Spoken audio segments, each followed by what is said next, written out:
How to use coupons on Shein. Hello everyone, welcome to our channel and let's see how we can do it.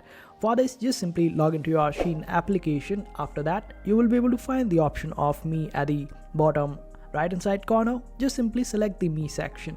Over there, you will be able to find the option of coupons at the top left hand side corner. Just simply open up your coupons and check out your coupons. Go to the section of unused coupons, and over there you will be able to find all the coupons in your account and check their terms and conditions.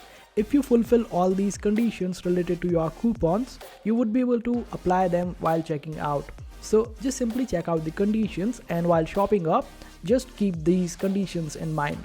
So when you are trying to purchase any product and trying to check out, at that point of time you would be able to see an option called apply. Just simply click on it, and this way you would be able to see all the coupons that can be applied on that particular purchase. Simply apply any particular coupon and go ahead with the checkout, and this way you would be able to see a reduction in your total price of that particular product and total purchase, and this way you would be able to save some money. And this is how you apply coupons on Shein. I hope this video was helpful.